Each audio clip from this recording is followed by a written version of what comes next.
Enterprise IT is being left behind with the push for AI tech innovation investment. Let's talk about that. So welcome to Dave is Not AI. I'm Dave, an AI expert and AI skeptic. Let's get started. So what's happening now is very interesting. I've been noticing this thing kind of blossom for the last 3 years since the whole generative AI explosion took off. And so big tech out there, all of the big cloud companies and big enterprise tech companies, everybody's kind of sharing blame here, has made enormous investment in AI, obviously generative AI, agentic AI, those sorts of things, and accelerating this right now. And in doing so, they may be alienating customers and undermining their own revenue. And the reason I'm saying this is because I'm hearing from more than just a few people, and I think surveys are proving this out, that the enterprises are feeling neglected in the fact that their traditional technologies, typically non-AI technologies, that they're using to run their business are not getting the innovation love that they did a few years ago. In other words, they're not getting the aggressive roadmaps. They're not being upgraded as quickly as they should. The bugs aren't getting fixed as quickly as they should. And it looks like the reason for that is because the investment has shifted to the AI innovations at the same company. In other words, they're stealing from Peter to pay Paul, so to speak. And the reason why is because they want to get on this AI train. And so they're investing in technologies that probably won't be used for several more years. And in doing so, I think they're ignoring many of the requests from their traditional enterprise customers. And I think that's not necessarily a good thing. So big tech companies have invested over $600 billion in AI since 2023, yet many innovations remain years away from enterprise adoption. And so in other words, they're answering to many of their current customers, people who are paying the bills, and their customers are telling them that they would like them to go faster on the existing products and services that they have installed within their enterprise, that they're running their enterprise on. And the businesses are telling them that obviously investment is shifted strategically into the AI portion of the business. And therefore, that probably won't go as fast if they're answering the questions honestly. And most of them aren't getting honest answers.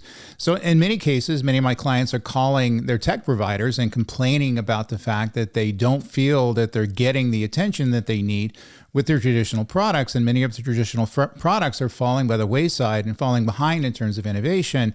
And the tech provider's answer to that is, well, can I schedule a AI demo and, show you our next generation AI products when they don't need them yet? And I understand AI is a great technology. We talked about it here before, but obviously enterprises are going to have to run their businesses now and between the time when AI is going to be relevant. And in many instances, that has to carry them many years, sometimes, 6-7 years before AI is going to have a significant impact within certain enterprises. And so I think people are ignoring that right now. In other words, businesses have to run on technology that was built, built in the last 20, 30 years. And obviously the innovation growth has to occur within that technology space. They want to see upgrades. They want to see feature function changes. They want to see, in essence, investments in quality assurance metrics, those sorts of things in these products. And they're not seeing it because the money is going toward AI. So shifting resources to AI is causing traditional revenue-generated technologies to be deprioritized, impacting services companies that we rely on today. And so going by this conclusion, which I came up with over a long period of time, in other words, it was wasn't sure it was happening. I was, had an idea it was happening. And obviously coming from the technology space, I was, CTO of a half a dozen technology companies in my career. I know how money is allocated via the budgetary process. In other words, the CTOs and the innovation guys in the company, the product managers, product marketing, all these folks that basically build technology, decide what technology is going to be built, they're given a certain pile of money. And obviously that pile of money can't expand. It typically doesn't expand. And so their pile of money typically doesn't grow a great deal year to year. Sometimes it may grow a little bit. And so what's happening is they're getting that pile of money and looking at it and say, I can either spend this money on my traditional technology with the, probably thousands of feature function bug fixes that I need to put into this technology, which is, that's not very exciting. or I can invest in the new generative AI, agentic AI systems and start moving my technology to the next level, even though that technology won't be consumed for several years based on their customer base. And they're making that decision. So the whispers behind the scenes in many of these technology companies is that many of the people who are actually paying the bills, the enterprises out there that are buying this stuff and paying the license fees and paying the cloud service fees, things like that, are not getting value that's coming back from those fees, certainly not the value that they had 3 years ago. And the whisper within the enterprises is they're getting a little fed up with it. And there's going to be a little mini revolt, I think, if that the enterprises who are over-investing in AI to the detriment of the traditional technology are going to have to make a shift and change, or at least figure out how to message it differently. And I think that's going to be a challenge. So enterprise customers may feel neglected as mature systems receive less attention, hurting satisfaction and risking client retention. And I do see this as a reaction to this. Many of the clients out there, the customers out there are fed up and they're going to shift to other players. And not everybody is over investing in AI. Typically, it's the bigger players that are out there. And so they feel they're getting neglected with their security stack, their network stack, their databases, their observability platforms, all the things that we used to run the enterprises out there, and they're not getting the value they think they need, they'll switch. They'll move over to other technologies, and they'll do so in a minute. In fact, some of the conversations I'm involved with now is how to switch to different technologies based on the fact they don't seem to be paying attention to their needs and wants and desires anymore. They're pushing their money into the cool, what the cool kids are talking about, the AI-based stuff.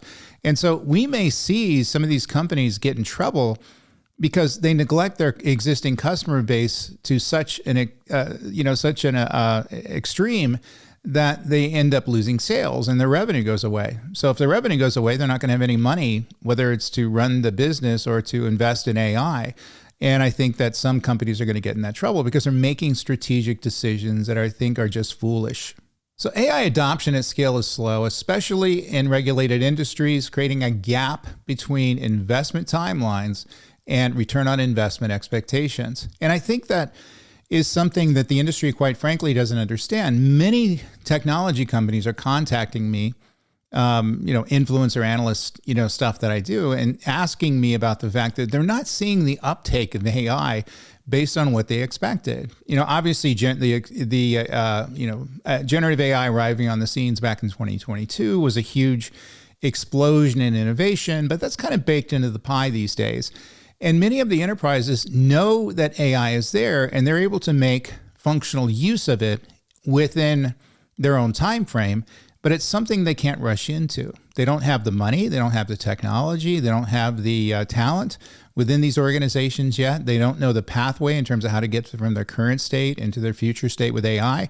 And while that's going to be achievable over a long period of time, that's going to be many years, not many months. And I think technology companies out there overestimated the uptake on AI. And by the way, they did the same thing with other technology innovations in the past as well, including service-oriented architecture, cloud computing, the internet, things like that.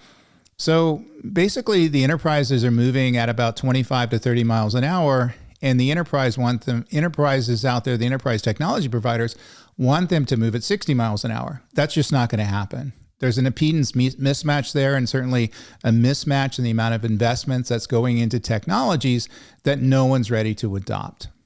So businesses lack the infrastructure and expertise required to fully leverage AI, delaying its practical impact and profitability for the businesses that are trying to make a business around AI. So that market's not going to be there, I think, in the scale they think it's going to be there anytime soon. Obviously, the prototypes are happening right now. People are experimenting with the technology.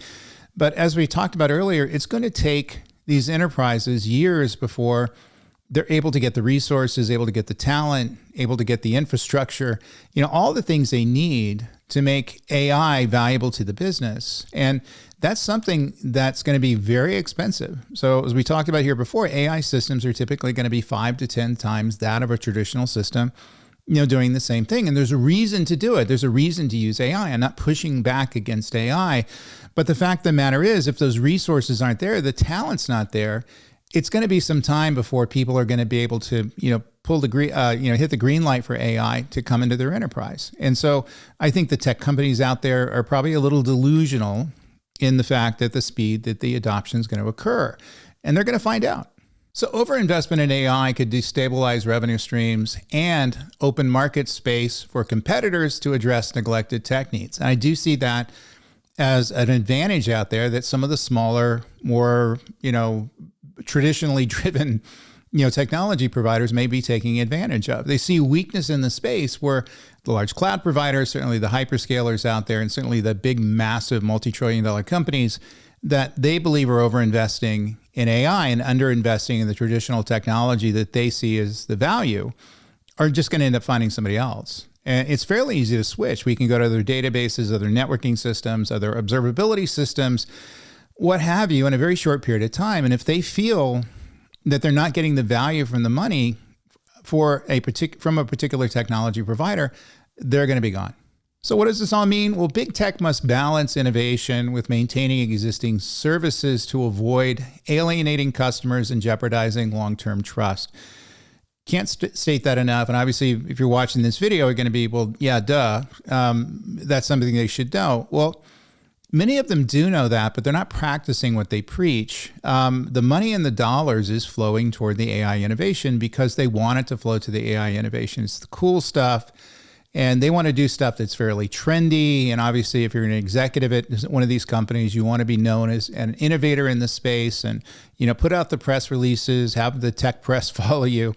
And obviously, if you're anything that's about AI or around AI expansion, that's exactly what's going to happen. And I understand why that's occurring. However, you got a business to run and you have customers that basically pay into the business, and you neglect those customers are going to leave. And I think you have to take a reality check between what we thought was going to be the adoption of AI and what the real adoption of AI is going to be, and ensuring that you're not over-investing in the AI technology space and under-investing in the traditional technology where the fixes, feature corrections, bug fixes, value that flows into that part of the business is going to reap revenue directly back to the business. And again, if those customers feel neglected, they're going to say bye-bye. Well, let me know what you think in the comments below. Am I making too big a deal out of this, or is this something that you're seeing as well? So anyway, don't forget to like and subscribe and check out my other videos on this channel. Also check out my InfoWorld Cloud Computing blog, my 100+ LinkedIn learning courses, and of course, my generative AI architecture course out on Go Cloud Careers. And finally, my latest book, which is behind me right here. So until next week, you guys stay very, very safe. Later.